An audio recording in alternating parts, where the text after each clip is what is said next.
সামনে থেকে যেতেও ভয় লাগছে। দামোদর সেট।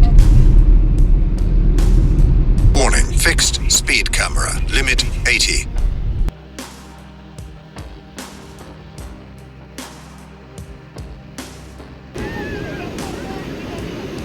জগেশ ভাই, কি সুন্দর লাগছে কুয়াশার মধ্যে।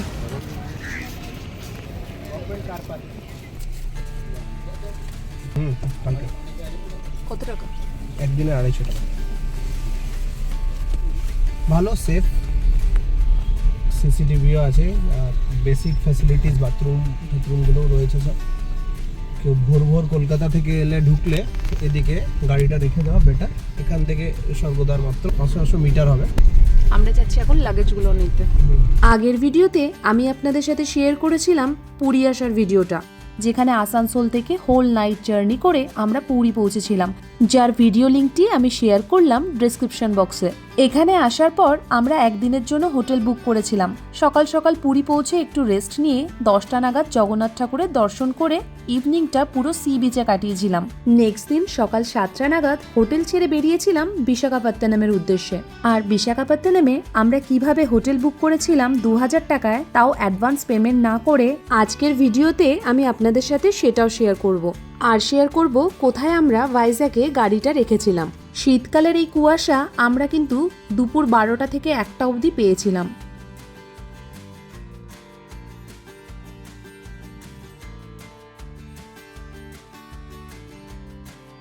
Warning, fixed speed camera, limit 80.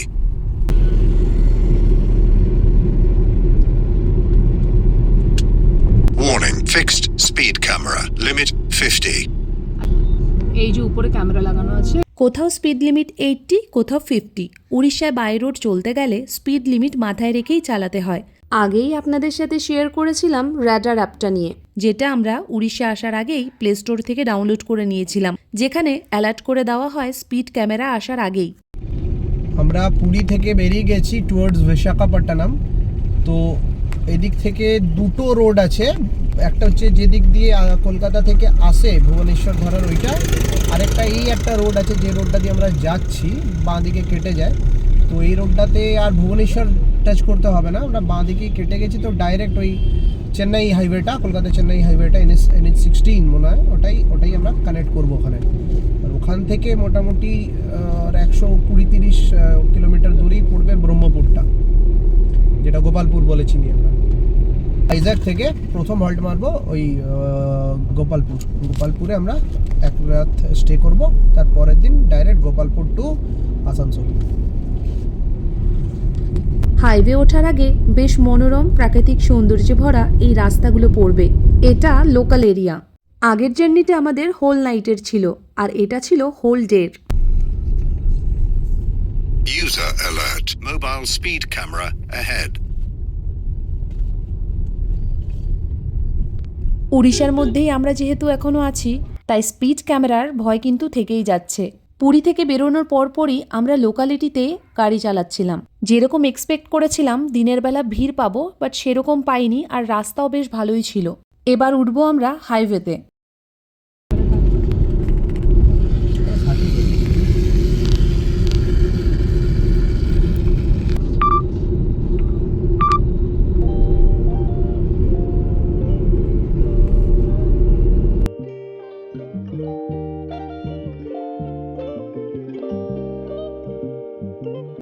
আচ্ছা, এই যে চিল্কা লেক ওভারব্রিজের নিচ থেকে দেখালাম। ওই আরেকটু যেতে হবে ভেতরে। টোল আছে 1 কিলোমিটারের মধ্যে। পুরী থেকে বেরোনোর পর এটাই আমাদের ফার্স্ট টোল। বিশাখাপত্তনম যাচ্ছি এখন। এটা গুরাপালি টোল প্লাজা। যেহেতু আমাদের এটা লং জার্নির একটা ট্রিপ ছিল, তাই আমরা আগে থেকেই রাজমার্গ যাত্রা অ্যাপ থেকে 3000 টাকার অ্যানুয়াল পাসটা করেছিলাম। এই পাসের ভ্যালিডিটি ছিল 1 ইয়ার, যেটাতে 200টা টোল ক্রস করা যাবে। আর 1 ইয়ারের আগে যদি 200টা টোল ক্রস হয়ে যায়, তাহলে এর ভ্যালিডিটিও শেষ হয়ে যাবে।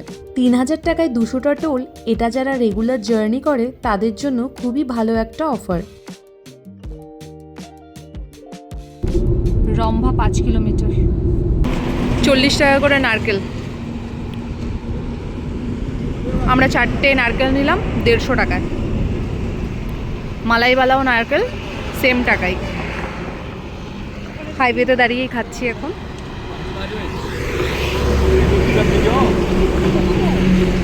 এদিকটাতে তো নারকেলের দামটা সস্তাই। মাঝে মাঝেই আমরা একটু ব্রেক নিয়ে নিচ্ছিলাম। সামনে আমরা পার করব ঋষিকুলিয়া রিভার ব্রিজ, আর এরপরেই আছে গোপালপুর। এটা গোপালপুর? ওই তো বাঁ দিকে ঢুকতে হবে। ও সামনে আচ্ছা। রোড যাবে। এটা হলো Karapadu toll plaza. Puri to Vizag রোডে আমরা খুব বেশি কিন্তু টোল প্লাজা পাইনি। এই টোলটা ক্রস করার কিছুক্ষণ পর আমরা দুপুরের লাঞ্চ করার জন্য রোড সাইডেরই একটি হোটেল চুজ করেছিলাম। বিশাখাপত্তনম যাওয়ার রাস্তায় আমরা দাঁড়ালাম খেতে। দেখি এখানকার খাবার কেমন, চলো তোমাদের সাথেও শেয়ার করবো সেটা। ভেজ ননভেজ দুটোই পাওয়া যাবে, ফ্যামিলি রেস্টুরেন্ট আছে, দেখা যাক।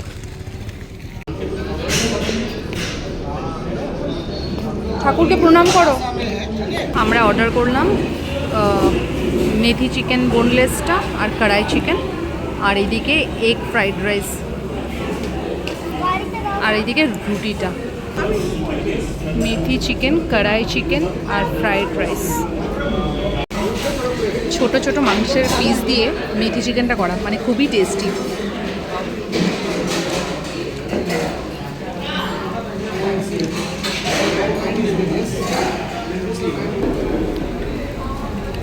দারুণ টেস্ট এখানকার খাবার। এটা লক্ষ্মীপুরম টোল প্লাজা। রাস্তাঘাটে আমরা বেশ কিছু ওভারলোডেড ট্রাক দেখেছিলাম, যাদের পাশ থেকে চলতে সত্যি আমাদের বেশ ভয়ই লাগছিল, আর এই দৃশ্যগুলো তারই ফল ছিল। হাইওয়েতে ওঠার পর থেকে পাহাড় কিন্তু আমাদের সঙ্গী হয়ে রয়েছে। ছোট বড় বেশ অনেক পাহাড়ের পাশ দিয়ে এই রোডগুলো চলে গেছে। এখন বাজছে 4:30, আমরা যাচ্ছি বিশাখাপত্তনম। সামনে একটা টোল প্লাজা আসছে। এখন দুপুর গড়িয়ে এসছে, বেশ অনেকটাই এখনো আমাদের যেতে হবে।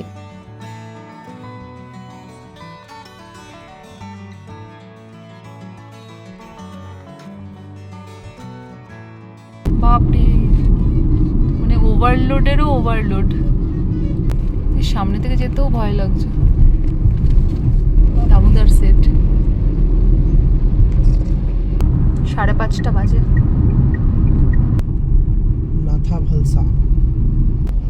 নাথাভালাসা, এটা আমাদের লাস্ট টোল। ভাইজ্যাক ঢুকতে ঢুকতে সন্ধে পড়ে গেছিল। আমরা কিন্তু বেশ এনজয় করতে করতেই রাস্তাগুলো পার করছিলাম। কখনো একটু রেস্ট নিচ্ছিলাম, কখনো 2 থেকে 3 আওয়ার্সও গাড়ি চালিয়েছিলাম। যেহেতু ভাইজ্যাক ঢুকতে ঢুকতে সন্ধে নেমে গিয়েছিল, তাই আমরা ভাইজ্যাক শহরের ট্রাফিকটা কিন্তু পেয়েছিলাম। তবে ট্রাফিকটা বেশি হলেও আমরা কিন্তু কোনো জায়গায় ফেসে যাইনি, কন্টিনিউ কিন্তু গাড়ি আমাদের চলেছিল। আমরা যে হোটেলের সাথে কথা বলেছিলাম, ওনারা কিন্তু আমাদের অ্যাড্রেস দিয়ে দিয়েছিল, আর সেই অ্যাড্রেসেই গুগল ম্যাপে আমরা বিচ সাইড রোডটাকে সিলেক্ট করে নিয়েছিলাম। দিনটা যেহেতু সানডে ছিল, তাই বিচ সাইড রোডগুলোতে একটু ভিড় বেশি ছিল।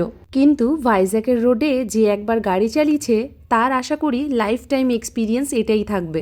আমি ড্রাইভ করিনি, বাট আমি কো ড্রাইভার ছিলাম, তাই এক্সপিরিয়েন্স কিন্তু আমারও সেমই হয়েছিল। এবার আমি আপনাদের বলি হোটেলটা আমরা কিভাবে বুক করেছিলাম। ভাইজ্যাকের একটি হোটেল যেটার নাম ফিল লাইক হোম, হোটেলটার রিভিউ ভালো থাকার জন্য আমরা এটা booking.com-এ সার্চ করি, এবং booking.com-এ প্রি পেমেন্ট না করেই অনলাইন আমরা এটা বুক করেছিলাম। মানে হোটেলটায় অপশন ছিল অ্যাডভান্স পেমেন্ট না করেও আমরা এটা বুক করতে পারি।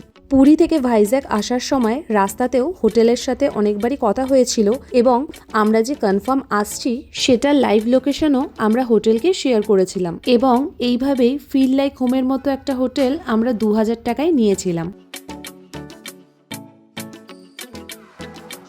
এখানে থাকার পর আমাদের এক্সপিরিয়েন্স এতটাই ভালো ছিল যে আমি এটা 100% রেকমেন্ড করতে চাই। ফিল লাইক হোমের অনেকগুলো হোটেলস ভাইজ্যাকের বিভিন্ন জায়গায় রয়েছে।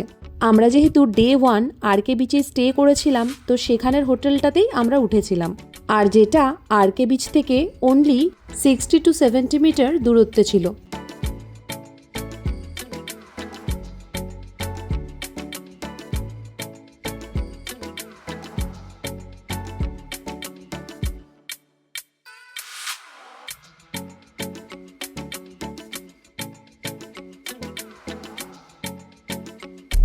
Feel like home.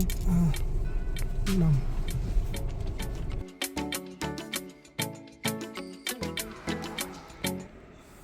এরকম রুম পাওয়া যাবে, এটা এন্ট্রেন্স। এখানে একটা ব্যালকনি আছে। আমাদের গাড়িটা এখানে রেখেছি, পাশে এটিএম আছে, এখানে গার্ড থাকে 24/7। এটা ওপেন ব্যালকনি।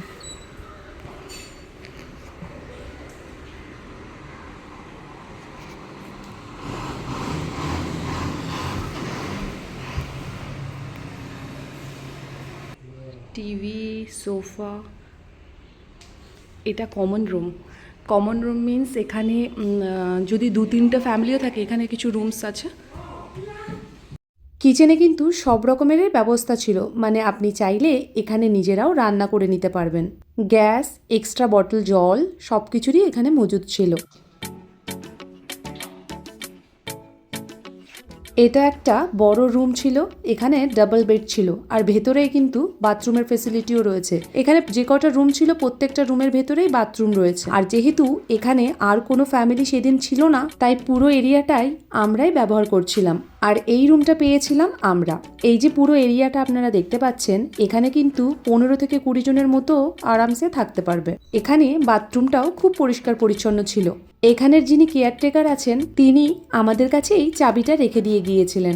নামটাই শুধু ফিল লাইক হোম নয়, এখানে থাকার পর আমাদের কিন্তু এটা ঘরের মতনই ফিল হয়েছিল। আজকের এই ভাইজ্যাক জার্নির ভিডিওটা আপনাদের সাথে আমি শেয়ার করলাম। এর পরের ভিডিওগুলোতে থাকবে ভাইজ্যাকে কোথায় কিভাবে আমরা ঘুরলাম। আপনারা সবাই ভালো থাকবেন, আর আমার ভিডিও ভালো লাগলে অবশ্যই লাইক, কমেন্ট এবং সাবস্ক্রাইব করবেন।